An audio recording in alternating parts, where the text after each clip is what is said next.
Okay. We are live, everybody. Welcome to our September 7th meeting. We're going to begin tonight with a public hearing concerning Tommy's Car Wash at 4765 Old William Penn Highway. And this is for the construction of an automated car wash. So I think the way we're going to do this is we're going to have representatives from Tommy's Car Wash come up, just explain to us the project, go over everything that staff has told you to go over, and then we're going to open it up for citizens' comments. So with that being said, does anyone from Tommy's Car Wash want to come up?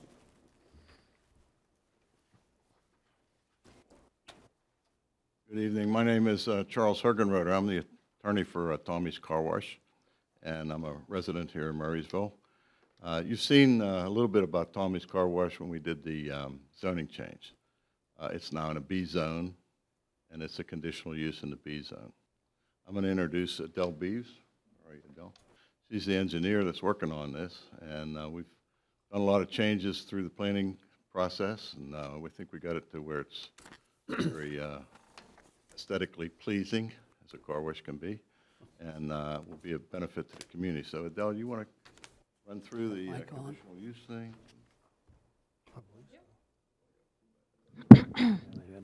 Does that work? Can you hear me? Okay. Hi, everyone. My name is Adele Beeves with Kimley Horn, and I am here on behalf of Rock Wash Holdings to present to you the Tommy's Car Wash for conditional use approval. And here with me today, we have Dick Schneider with Rock Wash Holdings, as well as Aaron Hustis and Jeff DePaulis from Kimley Horn as well, to answer questions on noise or traffic as well. So if you are able, I gave a zip drive. I have it. Which file would you like to start with?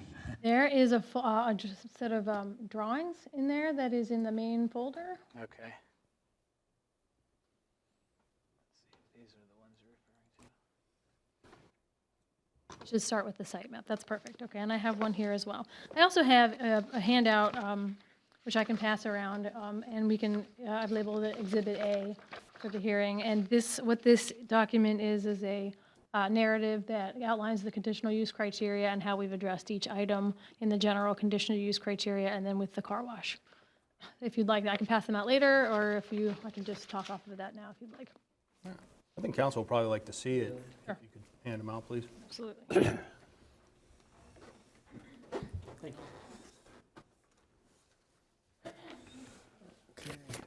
Okay, so to acclimate you to the site, just for everyone's familiarity, we are at 4765 Old William Penn Highway, in between Route 22 and Old William Penn, just east of the School Road intersection. There are two existing buildings on the site with parking, and those will be demolished. And thank you. Oh, that's perfect, and then we can flip through. Okay, so that's just to give you a general idea of the vicinity. The two buildings will be demolished, and an approximately 3,800 square foot, one-story building will be constructed. I don't know if I can zoom here, but I will try. Yeah, can I zoom on this? Okay. I think you'll be able to. I apologize. Oh, that's all right. That's probably the one behind it would be the best one. The one in front of it. I can flip to that. If you want me to zoom in, I can. No, we're good right now, I think, for just to acclimate everyone. We have a driveway that is off of William Penn Highway, a driveway onto Old William Penn Highway, and then circulation through the site, coming in and turning right to go into the automated tunnel. There are two stacking lanes, and then exiting the tunnel, you can go either right or left to leave. The entrances are the same as what is on the site currently. I have, some of the items in the conditional use relate to grading and drainage. If you have questions, I have those drawings available. We have also provided a landscaping plan to show how we meet the buffer requirements and the planting requirements.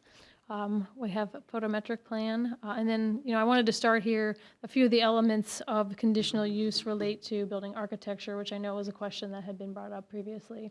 We have decided to go with an alternate standard from the traditional Tommy's standard, just to be more in line with Murraysville's architectural standards. So it's now a more of a gray brick. It's a fully brick building. We also have,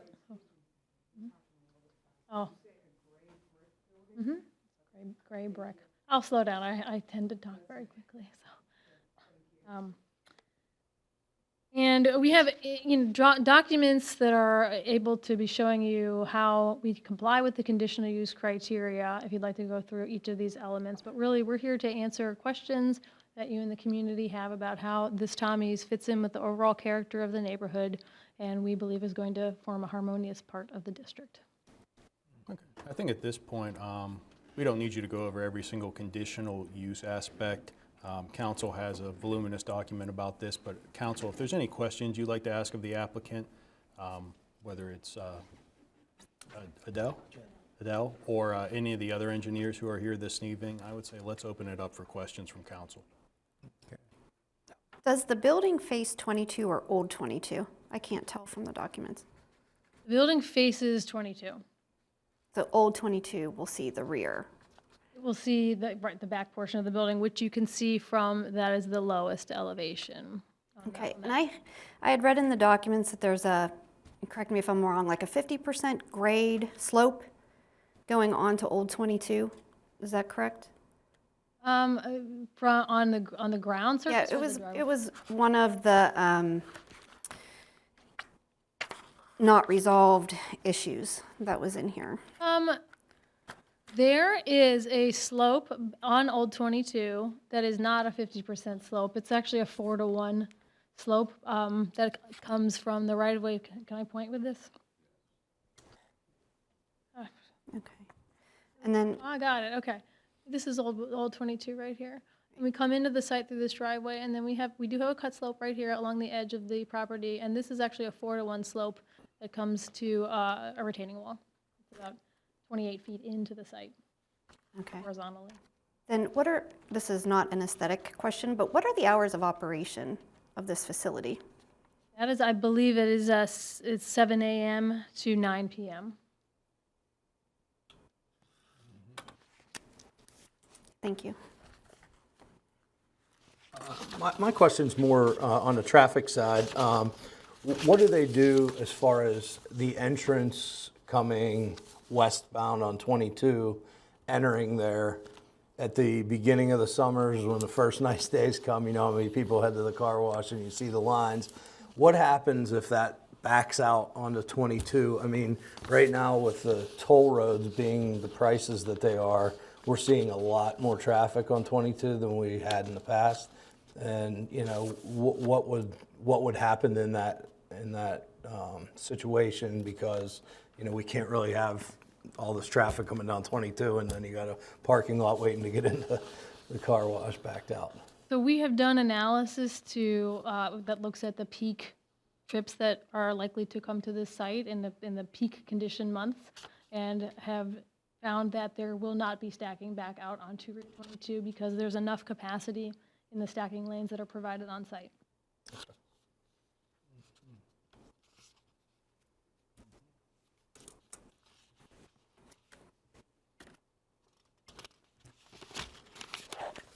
Further questions or concerns from council? There was mention of noise suppression. Can you talk a little bit about mitigation of the noise factor or lighting factor for that matter? Lighting is mitigated by the use of fixtures and cutoffs. That does meet the township ordinance with regard to light levels at the property line. With noise, the mitigations that have been proposed for this site are silencers on vacuums and a sound wall at the barrier that is on Old 22. It's a material that absorbs sound, like you may see around. And are those vacuums along the wall there in the back? They are. They're in Okay. this area right here. Okay, thank you. Mm-hmm. Are those closed at after hours as well? They are closed when the store is They closed. do not operate? Okay. Thank you.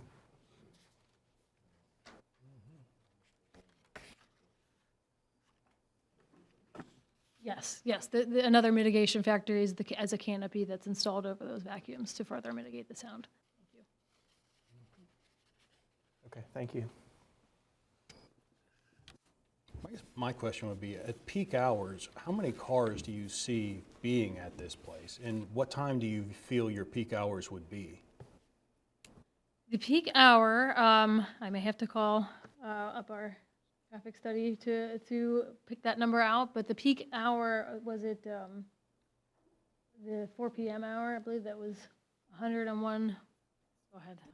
I'll let the traffic engineer answer that question. Good evening, Jeff DePaulis, DEPAOLIS with Kimley Horn. The peak hour generation, based on similar studies, we worked with the township engineer. We agreed to use a similar facility in order to determine the trip generation, and that was based on approximately 101 washes during that peak hour.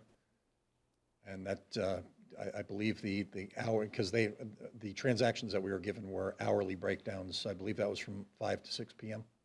on a typical weekday. Okay. But the peak would be from 4 to 5? Or is it between 4 to 6? Is that more fair? We typically look at a PM peak hour, which occurs sometime between 4 p.m. and 6 p.m. Okay. And in this case, the data that we were provided by the user, the peak of the users on the site actually fell between 5 and 6 p.m. Okay.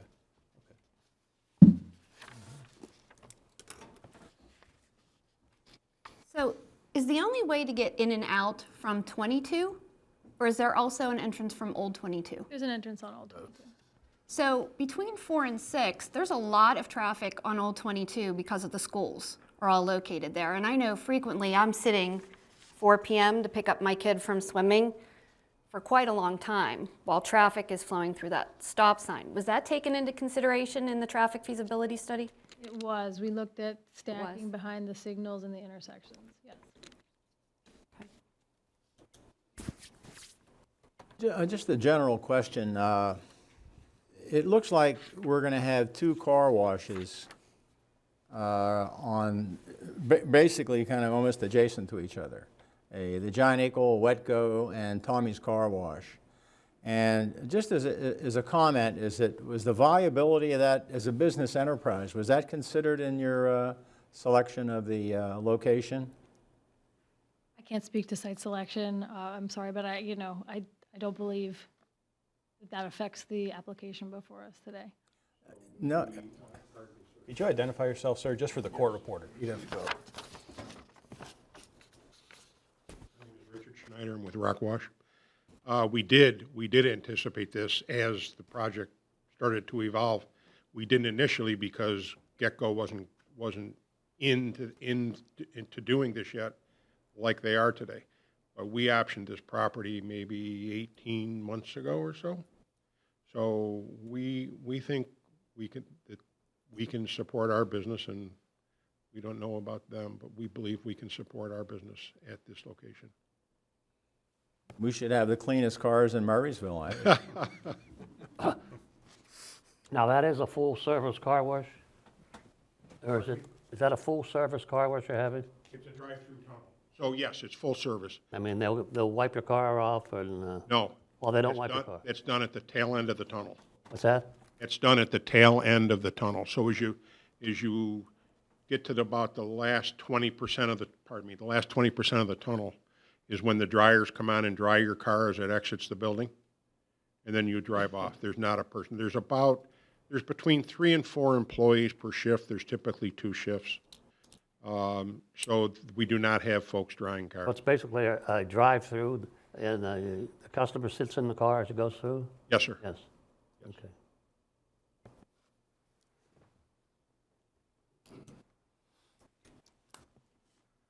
The interiors of the cars and whatnot, that's all done by the customer separate then? That's not, so none of that is done prior to entering the wash like in some car wash locations? Okay. There is a pre-wash process as you're entering the tunnel. So Like a there's spray there's off person the standing there bugs. spraying it off to get it wet, that it cleans easier once it starts going through the tunnel, but there's nobody doing interior cleanings. Right, okay. And your vacuums, are they free or do you have to pay for them? They're 100% free. 100% free. The estimate is that between 50 and 60% of folks that go through the car wash use the vacuum. So, and it takes 6 or 7 minutes, 8 minutes to do a vacuum.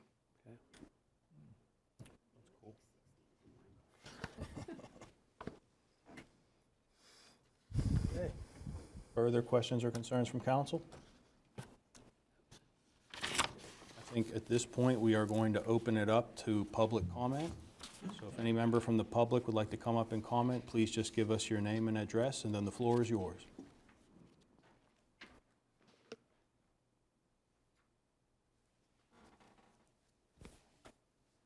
I guess I'm the only one who signed up. Joan Kearns, 4997 Longview Court. In my 18 years of sitting on the dais, I watched Old 22 go from residential to mixed use to business, and watched the gradual change in the appearance of what is along there. Most of it has been relatively harmonious. Nothing really jumped out at you until this plan. And I spoke to this plan at the Planning Commission meeting. And at that time, they had an unbelievable, huge sign that would literally jump out at anybody and be a visual affront to not only the drivers, but to businesses locally, to residences that are across Old William Penn. Oddly enough, if you look at the area from School Road down to Get Go, that is, and in that strip between the two highways, that is predominantly professional buildings. Across Old William Penn, that is also professional buildings, small offices. There are 2 properties that have rental apartments in them, and then this car wash. The traffic issue is of primary concern because of the school traffic, because of the short trunk between Old William Penn and 22, and because of the influx of vehicles late in the afternoon, when I have seen cars from School Road to beyond Tar Hollow Road waiting to get through the stop sign. And that is only going to be worsened by traffic coming out of the car wash or into the car wash, trying to turn left or right. Added to, of course, the traffic at Giant Eagle if and when it opens again. As far as the Giant Eagle car wash, that was in their original plans. The fact that they did not build it then, I can't explain why. If they're going to build it now, well, that's their decision, but that has been something that was long ago approved. I think my concern is we try to have an attractive community, whether it's residential, whether it's commercial. And when something like this comes in and it's going to smack you in the face when you're going down 22, you have to consider, does that belong there? Can they do a better job? Yes, they seem to have reduced the signage a bit, rather than this huge plume that was way above the front of the building. But you have to look at the visual aspect. What happens on any of these buildings along 22 and Old 22 is something that those who travel through town will notice. Does it fit? Does it not fit? And that is a decision that you have to weigh very carefully. It's a conditional use. Make sure your conditions are strong enough that if it does get built, it fits, so that you don't have a sore thumb. Thank you. Thank you. Are there any other members of the public who would like to give comment? Okay. Mr. Nestico, is there anything you'd like to add? I didn't give you a chance to speak. No, I think council's very well aware of the project at hand, and enough documentation to leaf through to get a full understanding of the project. Okay, absolutely. And again, we'll have another opportunity to discuss this, correct? Oh, Mr. Morrison? I'll just comment. This is for the conditional use that's required. This is running in conjunction with the site plan approval. Site plan approval will be before Planning Commission next week. Their recommendation will come out of there to council probably in the first meeting in October. Okay. So at that time, you'll entertain both the conditional use application and the site plan for approval. Okay, wonderful. Thank you. Okay, so now we have the procedure established. Are there any questions or concerns from council before we close this hearing? No. Okay, thank you, everyone. At this point, I would ask for a motion to close the public hearing, please. I'll make a motion to close the public hearing. Second. All those in favor, please say aye. Aye. Okay, the public hearing in regards to Tommy's Car Wash is closed. Thank you, everyone. Thank you. We will now get into our regularly scheduled meeting. So I will call the meeting to order and ask for a roll call, please. Oh, no, we're done. Thank you. Yep. Mr. Dice, Here. Mr. Stepanovich, Here. Mrs. Ling, Present. Mr. Spadaro, Here. Mr. McKenna, Here. Dr. Lee Corns, Mr. Lemak, Here. Mayor Sinan. Okay, please stand for the Pledge of Allegiance.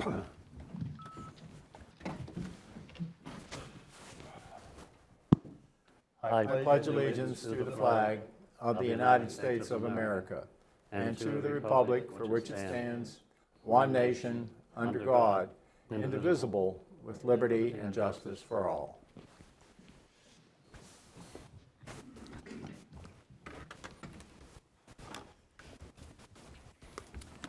Okay, Mr. Nestico, do we have any unlisted amendments this evening? There are none this evening.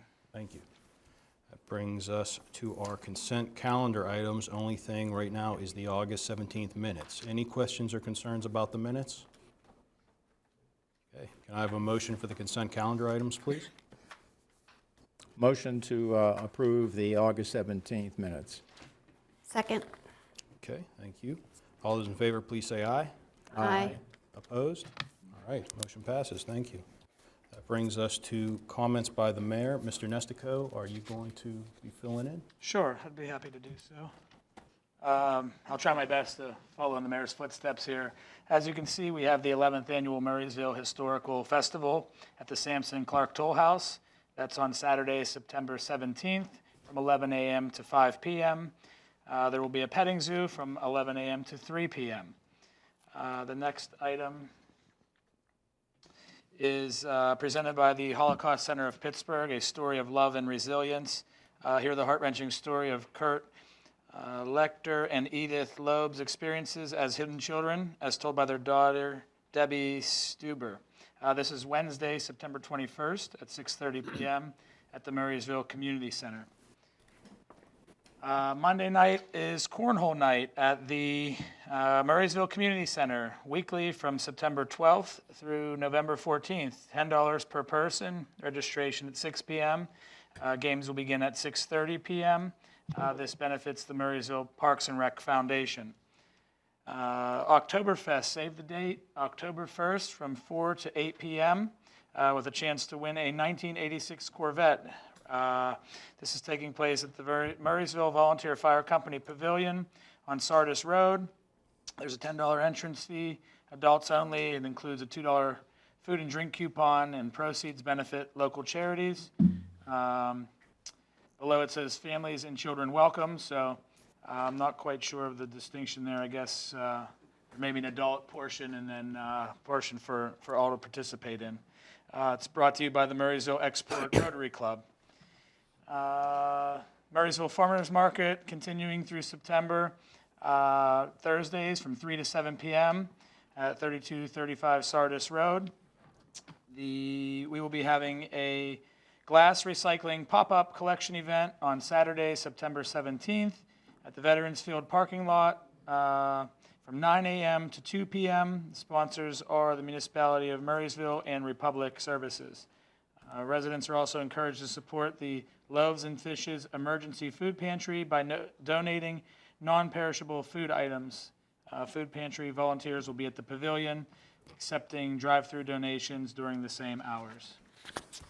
That is all for the announcements for this meeting. Okay, thank you. Are there any comments by the Chief Administrator, or was that inclusive? No, I have just a couple small announcements to make. As of yesterday, we were notified by the PA Department of Conservation and Natural Resources that we have been awarded a DCNR grants for the Murraysville Community Park in the amount of $323,000.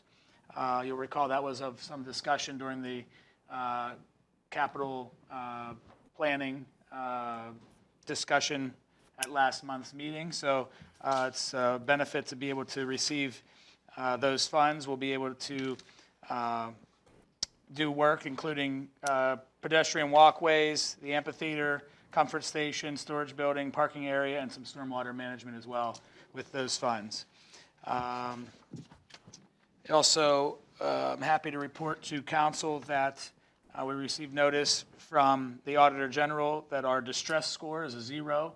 That is to be expected. Our funding levels for our pension plan are funded at 97% combined. Wow. That would be 93% for the police pension plan and 104% for the non-uniform plan. So those are fantastic numbers. Pension plan is meeting benchmarks and things are looking good within the both pension plans themselves. So good news to report from that front. So those are the only items to report for this month. Okay, that's wonderful, especially about the pension plans with the way the market's been going. That's tremendous. That's right. Okay, that brings us to community input. Is there any member of the public who would like to give community input this evening, sir? Please just state your name and address for the minutes. I'm Rick Fisher, 6612 Italy Road, Murraysville.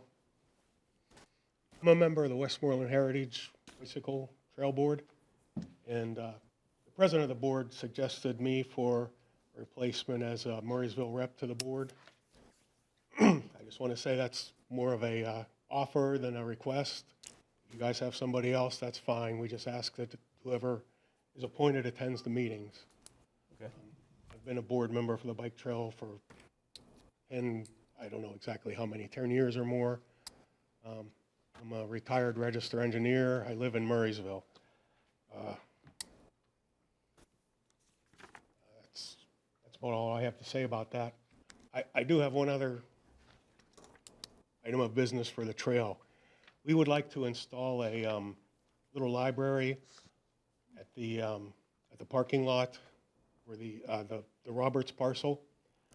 This would be probably along the fence line in between the parking lot and the trail, but close to the parking lot. You know what the little library is? It's just a box, maybe half the size of this lectern up on a post. People bring books and take books. We have some other ones in, and it's working real well. That's a wonderful idea. So I don't know if we need permission to do that, or... Jessica, what do you think? I may turn to Mr. Morrison on this one, but I know that obviously we're not responsible for the upkeep of the trail. It may be something that has to go through the county, if that's, I'm not sure if that's correct. Just a thought, was there any thought given to using the building there for the library? No, it's not open that often. It has accessibility if there's someone to take responsibility for it. These work pretty good just on their own. We haven't had any trouble. Yeah, We have the boxes all. Michael has said, the responsibility for the trail and what is done on the trail is really with the county. Okay. It may be on Murraysville property. I don't know exactly where the property line is there, but I don't think it'll be a problem. It hasn't been anywhere else. I don't think so. Yeah, they're pretty common. I see them a lot of places. Yeah. Just as a question, like, how does this coincide with the library? How does what coincide with it? What you're talking about, this is like a book deposit, or? Yeah, it's just a box with doors on it, and I think it's stock it just with like- books that we get from people donating, and people can take a book and return a book. It's like give a penny, take a penny. That's just books. Yeah. Is it Some focused around the trail, is that, or environment, or? Not really. We just try to do some things for the community with the trail, and we were given some boxes, and we decided to turn them into libraries. Yeah, I wouldn't be against it, it's just, I just wonder where it came from, the idea, but, Yeah. okay. Okay, thanks. All right, thank you, sir. Thank you. Is there any other public comment at this time? Okay, that'll take us to liaison comments and committee reports. And let's start with Jason. The library meets later this month. Okay, wonderful. Well, The Planning Commission met on August 23rd. There were 2 requests to have public hearings, and they were both approved. One was by the Fishione Enterprises, which is a development that will be or would be at the area of Westertown and Hilty. It's approximately 54 acres. The idea being going to R1 from RR. The difference being is on R1 you can have public services where you cannot on RR.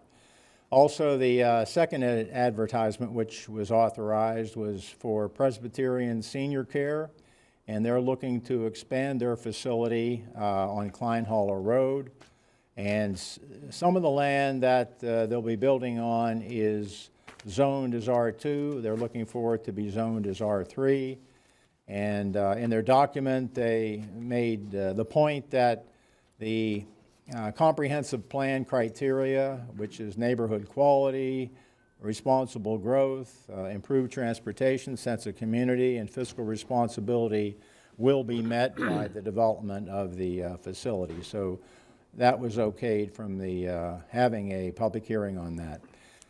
There was a discussion by Olympus Energy on the Hermes will on Logan's Ferry. Several items were brought up. It's essentially will be like a 5-year program. The construction phase will be 120 days, the drilling phase 240 days, and that's 24 hours a day. The completion phase is 240 days.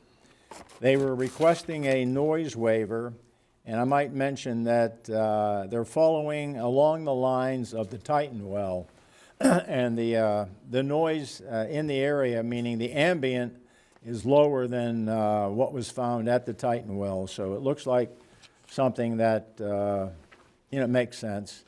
Also, the transportation to and from the facility, they were keen on making a requirement that there be no left turns, as they perceived potential problems with left turns off of 380 and elsewhere. So they're not looking to have left turns.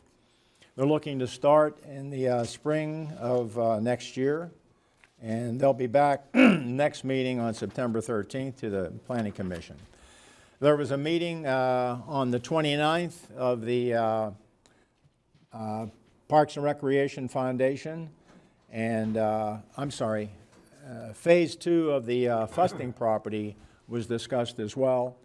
It's going to be a 80,000 square foot office building, 36,000 feet retail space with parking spaces of 500 cars. So you've got a lot of space there. And remain to be completed. There's quite a few requirements that remain to be completed, so they will be back at the next meeting of the Planning Commission. There was a meeting on August 29th of the Parks and Recreation Foundation. The ending balance for the foundation is $124,127.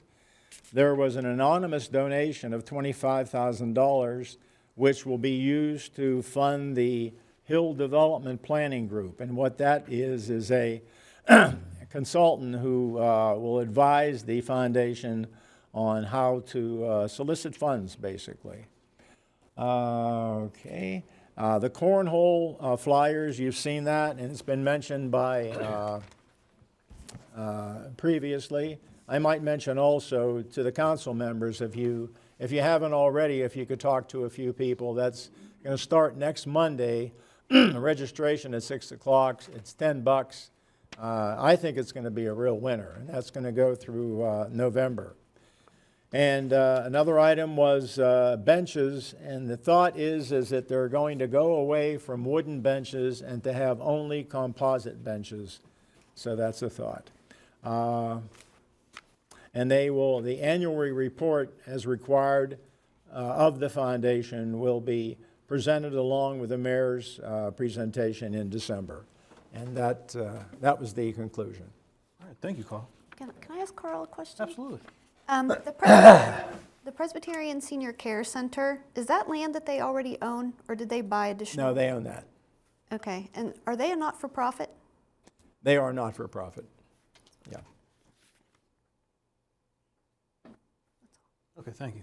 Tony? Yeah. Well, we had a meeting 2 weeks ago, and the meeting was started off by a presentation to one of the members for their 50 years of service, and we had the president of the council there for there, Dane Dice, and we also had the mayor there who came a little late, but he showed up also. So we had a nice presentation. I think the guy's name is Mr. Anderson. Yeah, 50 years of service for Medic One. So that was a nice presentation he got from the mayor, basically, and council. They had 1,121 trips, 185 Washington Township trips, and 41 wheelchair trips. 1,451 total trips since the last report. They got a new radio system, which was upgraded, and that's being installed. They have another new truck that's coming out into service, which has to be inspected by the state before they can start to use it. They completed their audits for the year, and that's basically what they did for the audits. Another thing they brought up, which was something interesting, that if you remember where Giant Eagle is, I'm sure you all know that, there used to be a dentist office back there. It started off. That was 7 years ago. And I guess they called the Medic Ones that day, and they revived the guy in there, along with the doctors and so on. And I guess after he was revived, he got some type of conditions, whether he had some brain problems or something like that. So they were sued big time by this person. And it's been going on for 7 years, this lawsuit, which I guess none of us knew about it. But anyhow, they just finished that lawsuit after 7 years. The guy got a settlement, and I think Medic One may have to pay something towards that. But after they saved the guy's life, and then he come back and sued him. And we found out, and I think Dane heard that too, because he was there. Every so often, they save people's lives, and they turn around and sue them because they have some type of condition after they were saved. So that's basically how people are. Also, this past month, they saved a 3-year-old from drowning, which they're very proud of doing that. So that's about it. Just a question further on that, Tony. Is there a liability insurance that they have? They have, or yes. They do? Okay. Okay, That's wonderful. I just echo thanks again to Mr. Pat Anderson for his 50 years of service. Yep. Absolutely. Jamie? Next school board meeting is a combined committee of the whole and regular board meeting on September 19th. Wonderful, thank you. Matt? The Parks and Recreation meets next Tuesday, the 13th. We did have the last Tuesday at Townsend. It was a big success. The singer was fantastic, good crowd there. It went off really well, great weather. So that was on August 23rd. And just looking forward to next year. People are already asking what the plans are, so I think they're excited that was a very successful program. And hats off to Carly and Amy for all their work with that, because they do a ton of work getting the golf carts there and the tent set up, and beer trucks and food trucks and everything. So it went really well. The only other thing I wanted to comment on is, sir, from the Westmoreland Heritage Trail, just thank you for your volunteering and this new position possibly. It's, it's very hard a lot of times for us to fill positions like that. People volunteer their time, so I appreciate what you're doing. Absolutely, thank you. Yep. Okay, that brings us to our workshop items and excuse me, there are no workshop items. That brings us to our council action items. Can I have a motion for 13A, please? I'd like to make a motion to consider approval of the proposed 2023 to 2027 capital improvements program. Second. Thank you, Jason and Tony. JC? This is the capital improvement that was brought to the workshop at the August 17th meeting. Okay. Now, I know there were some council members not here for that. Are there any questions or concerns about the capital improvements program? Okay. This doesn't necessarily go till the approval of the CIP. I think it's a great document. I think it's wonderful. But I've just been hearing a lot from various council members about the amphitheater. So I just wanted to ask publicly that we discuss that at the first meeting in October. Just have it as a workshop item to discuss where it's at, the money, where it's coming from, things like that. Sure. So with that being stated, any questions or concerns before we would vote to approve the CIP? Okay, that being said, all those in favor, please say aye. Aye. Opposed? Okay, the CIP is approved. Thank you. Thank you, J.C. That brings us to 13B. Can I have a motion, please? Motion, consider renewing the fiduciary liability insurance coverage with Chubb for the period September 1, 2022 to August 31, 2023 in the amount of $58.60, which is the same amount as it was last year. Second. So, Carl and Jamie. J.C.? This is the insurance for the fiduciary coverage for both municipal pension plans. It's a yearly renewal that we do. It's pretty standard. Okay. Does anybody have any questions about it? Questions or concerns? Okay, hearing none. All those in favor, please say aye. Aye. Aye. Opposed? Motion passes. Thank you. Thank you, Council. Yep, thank you. Okay, that brings us to 13C. Can I have a motion, please? I'd like to consider the acceptance of the resignation of Mr. Tom Dittman from the Board of Directors of Westmoreland Heritage Trail, Chapter WHTC. Second. Thank you, Tony and Jamie. Questions or concerns about Mr. Dittman's resignation? No. I just say, as we normally do, we should just send him a letter thanking him for his service on the board. Yep. Okay, that being said, if there's no questions and concerns, all those in favor, please say aye. Aye. Opposed? Okay, motion passes. Thank you. That brings us to 13D, and I would just ask that whoever makes the motion includes the name of the individual we are appointing. Name is Rick Fisher. I would like to consider the municipal resolution for appointment of Richard Fisher? Yeah, Richard Fisher. Richard Fisher to the Board of Directors of the Westmoreland Heritage Trail Chapter WHTC. Second motion. Thank you, Jamie and Carl. We already had a discussion with Mr. Fisher. Any final questions or concerns? If I may, Oh, Mr. yeah. President, just simply add that this would be resolution number 761-22. You'll see below in the agenda, we have resolution number 760. So we're a little bit out of order in the numbering there, but this will be number 761 of the year. Okay, perfect. So it's correct as contained in the support docs. We would just note that for the minutes, 761-22. Any other questions or concerns about the appointment? Nope. All those in favor, please say aye. Aye. Opposed? Okay, motion passes. Thank you, Mr. Fisher. Thank you. All right. That brings us to 13E. Can I have a motion, please? Make a motion to consider authorization to advertise a request for proposals for municipal solicitor services. Second. Thank you, Mac and Tony. 46 years, George? 46 years. Can make 50. Yeah, got some left in the tank. But yeah, after 46 years, we're going to be advertising for a new solicitor. Mr. Concharopoulos will be retiring. Wow. Anything you'd like to say? Nope. Okay. That's what I would do too. Hi, George. Just goodbye. Mr. Nesko, anything to say about the RFP? It'll be in, I imagine, the Penn Franklin. That's correct. It's a pretty standard RFP seeking general municipal solicitor services. As council is aware, if there are specialized legal circumstances, we could always hire special counsel in those instances. But we are seeking to receive proposals for general municipal solicitor services. Okay, wonderful.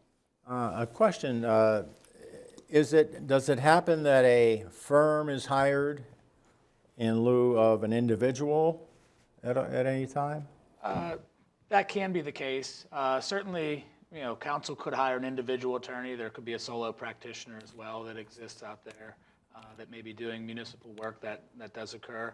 But by and large, a lot of the municipal solicitors that I'm familiar with, I would say maybe that George is familiar with as well, are probably all affiliated with different firms. So you would hire the firm and they would have a representative on behalf of the municipality, whether it be at the meetings or handling the legal affairs.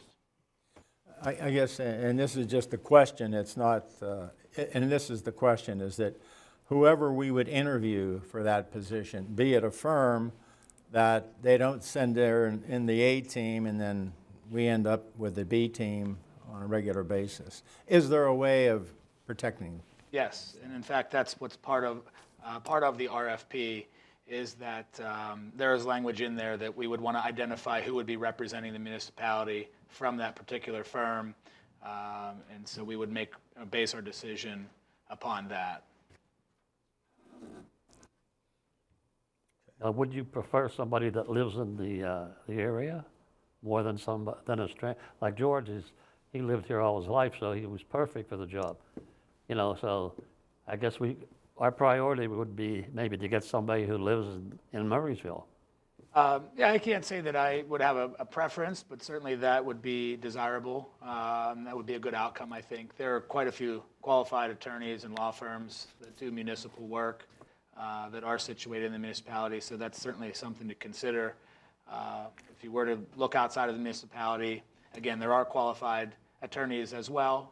So we have quite a few options, and I think that's part of the reason we're putting the RFP together. But certainly someone with familiarity of the community, knowing the history, again, as George does, is certainly a benefit to have on our side. Okay. Further questions or concerns about the advertisement? Okay. Hearing none, all those in favor, please say aye. Aye. Opposed? Okay, motion passes. That brings us to 13F. Can I have a motion, please? I'd like to make a motion to consider, we're on E? F. F, I'm sorry. Consider acceptance of the resignation of Mr. Theo Van Devane from the Murraysville Community Library Board. Second. Thank you, Tony and Jamie. Mr. Nesco, any other explanation needed? No further explanation. I think Mr. Van de Ven has, I haven't had the occasion to meet him just yet, but I understand that he's been an integral part of the library board amongst a number of other community endeavors. So it's certainly unfortunate that we're not able to have him continue filling the role on the library board, but I'm sure there are other individuals that we can find to replace that opening.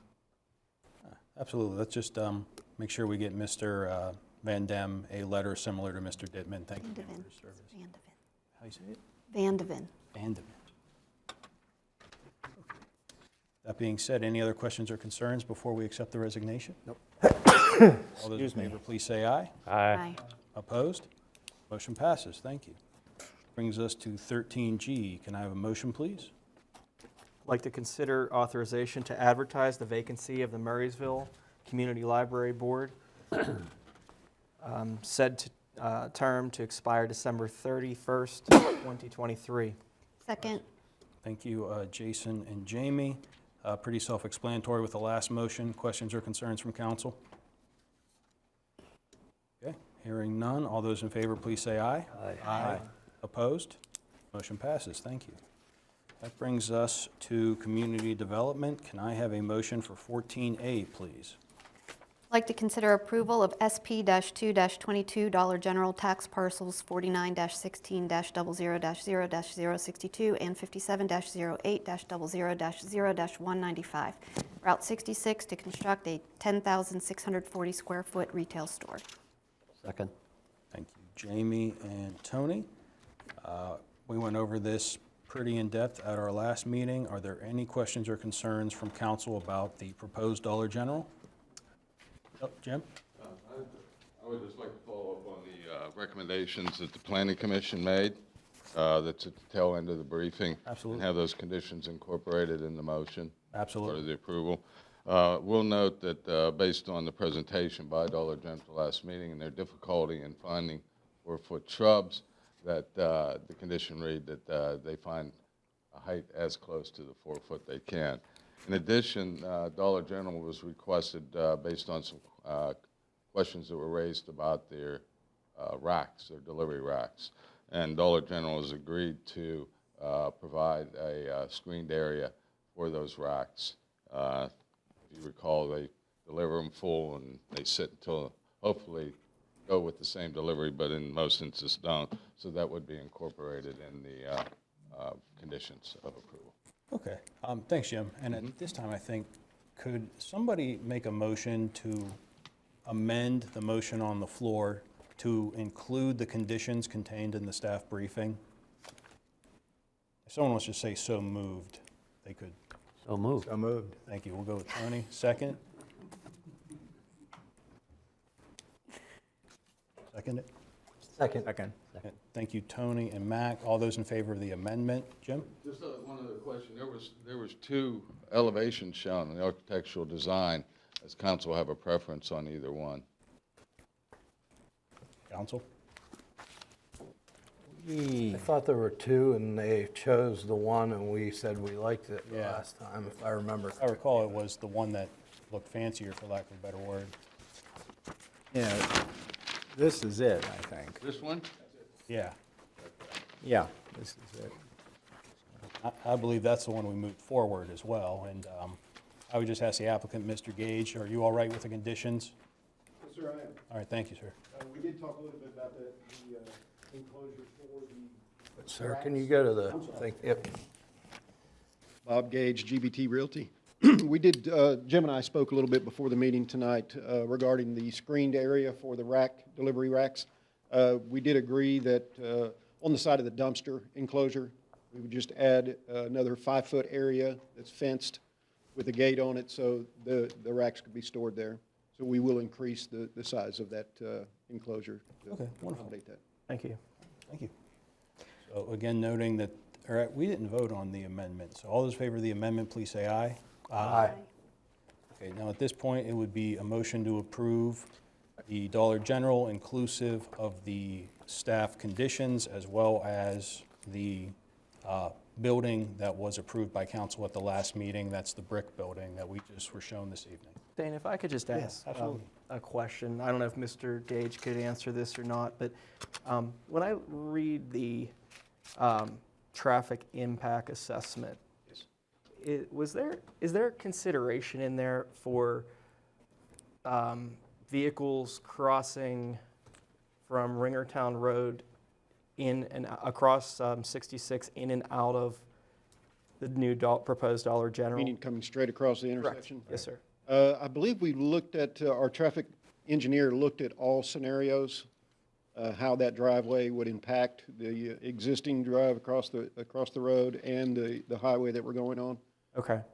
To my knowledge, yes, all of that has been taken into account. Okay, and that's based on current observations of traffic patterns? Current traffic levels, yes. Okay. Is there any consideration into the demographics, say, down Ringertown Road with the amount of residents and multi-family apartment complexes, townhouses that may increase that traffic up Ringertown across that road? Well, we took into account everything that's on that road today. Okay. So all of that traffic, those traffic counts were taken into consideration. All right. I guess You're thinking that it's going to increase? Well, yes, I'm thinking it's going to increase, yes, sir. And also, the calculations for the site seem to be missing that, the site distance analysis.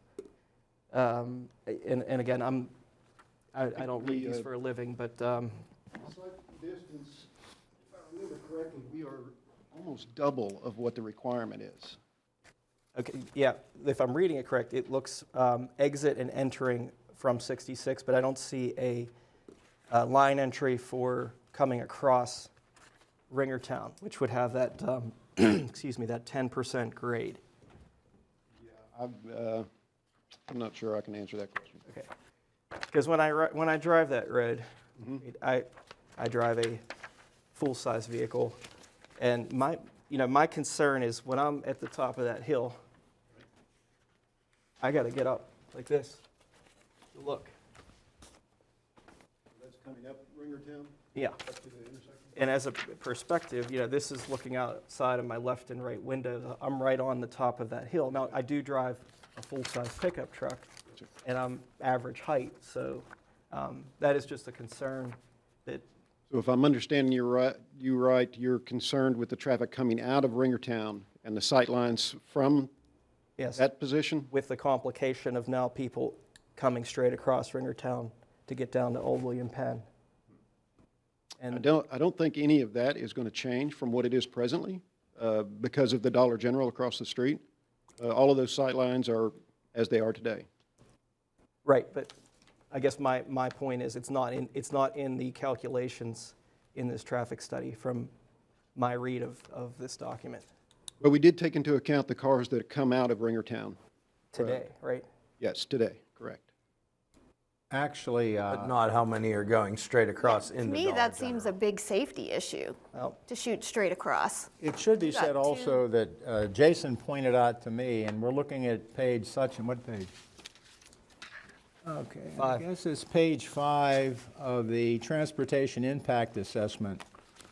And it indicates here, traffic volume percentages, and it says from Ringertown going west, meaning from going straight across, there's 0%, meaning it, and I'm probably reading it wrong as Jason was. It seems to be saying there's no trips. And I'm sure we're wrong, but why does it look like it's right? It just doesn't seem right. Yeah. I unfortunately do not have my traffic engineer with me tonight. I was not anticipating any more questions Sure. in that regard.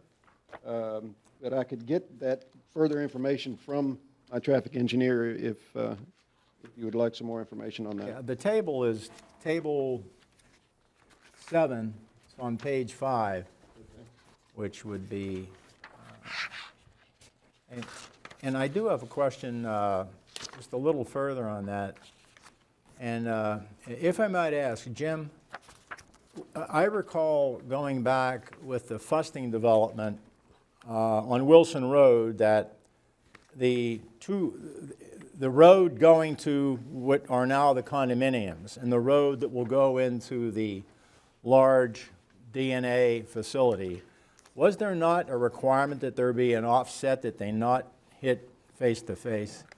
Do you recall? There's a requirement of 120 feet between driveways. And I guess my question would be, what about Dollar General? Because we're going, it looks like we're coming. Well, they're actually creating a four-way there. And that is required by DOT.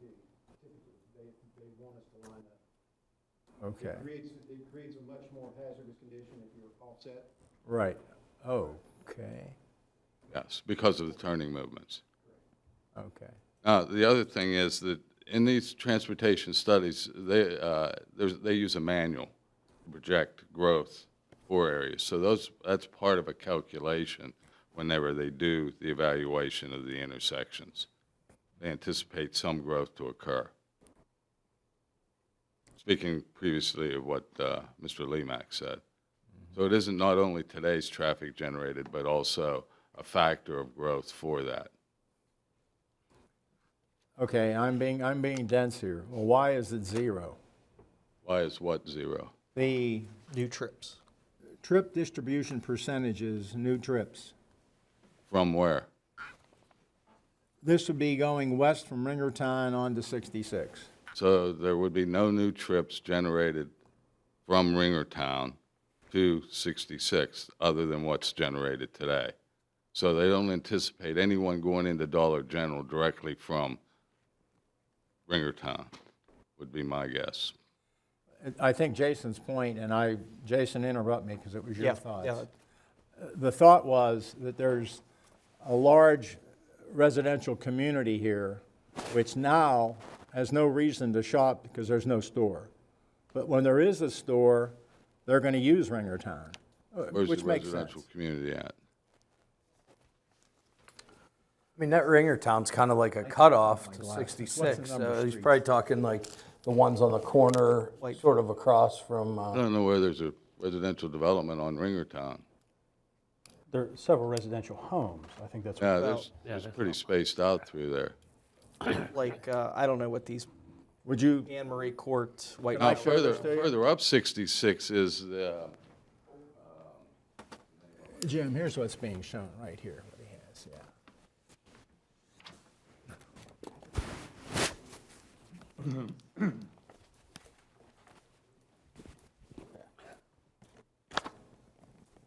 The thought is that that area encapsulated in the yellow highlight, that they will use Ringertown Road to get to Dollar General.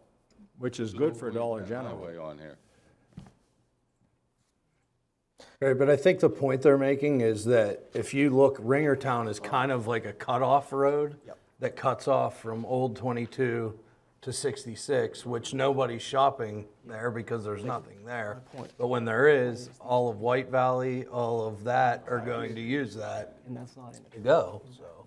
I don't, maybe I'm not reading it correctly, but I don't see that reflected in the traffic impact assessment. So you're referring to the traffic coming from Patino and Anne Marie Court up Old William Penn to Ringertown, and then up Ringertown to 66. Yeah, I don't know whether that was included. maybe it is. I don't can't read answer these that. that often, but that was my question. And I think there's a difference in an actuary determining what that growth might be ma'am. and actual change that people make Historically, their life easier to get from one place to another. understood. Historically, these stores are not a destination location. The whole idea behind the concept of a Dollar General is to capitalize on the existing traffic on the streets that they're built on. So they do not anticipate, and historically they haven't seen these locations as a destination where people would specifically drive from their houses to these stores to shop. These are more of a pass-by type commerce. So whenever you're coming home from work or you're headed to work in the mornings, you stop and get the convenience items that you forgot the night before at the full grocery store. Historically, over basically the entire chain, that is the way that these stores operate. So they're not a destination. They don't drive like a super Walmart would be. You would make a specific trip to that store. These stores are more just capitalizing on the existing traffic that's there. And that's the way they typically work. That's the way we anticipate it to work here as well. All right, this may be the same question. When you come up to Ringertown, Yes, sir. can you go straight across into Dollar General? You're going to cross 4 lanes of traffic. 66 both ways, straight across that highway, is that what you're saying? That is what they're implying, yes. Yeah. That's pretty tough cross. Yeah, I asked a few residents on that road, and they said, "Oh, we don't even go that way because we can't get out. We go up to the light on It's a fast highway. on 66." Or yeah, We didn't see much traffic coming out of Ringertown. yeah, because they go Old William Penn to 66. And It's such a steep slope at Makes a lot more 66. sense. yeah, yes. It's such a steep slope at 66, that's what makes it tough to, it does. Yeah, makes it hard to. It makes a lot more sense. And those things typically work themselves out where you're going to go the easiest route that you can. If you have issues pulling out off of Ringertown, people are going to avoid it. We don't anticipate a lot of traffic change from what's there today coming out of Ringertown. It's noted in the conditions that there's a loss of service there now. That's a failing intersection as it exists today at Ringertown and 66. And that was as a result of the requirements in our traffic impact study. The requirements of the PennDOT did not mention that. They did not require a traffic impact study there because of the nature of the traffic and the volume.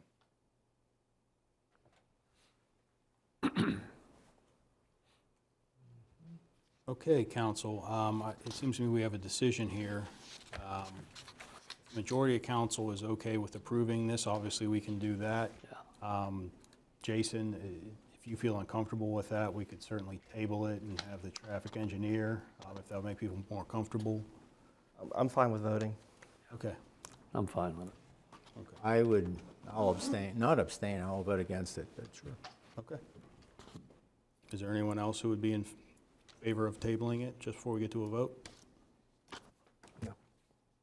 Okay, hearing none, I suppose we should proceed then. There was a motion and a second. All those in favor, please say aye. Aye. Opposed? Aye. Aye. I would note that Carl and Jason voted no. Motion does pass.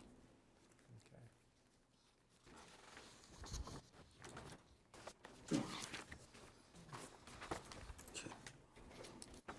brings us to 14B. Can I have a motion, please?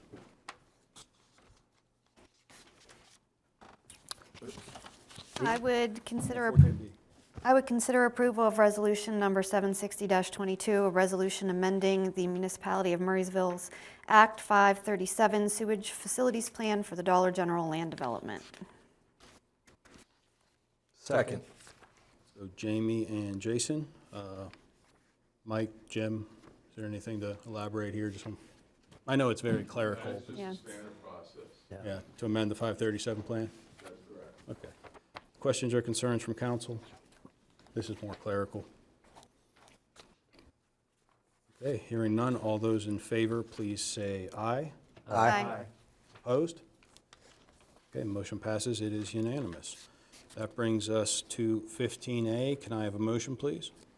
I'll make a motion Motion to consider reducing the sequestered funds being held to ensure completion of the required improvements at the Hillstone Village development by $417,327.50.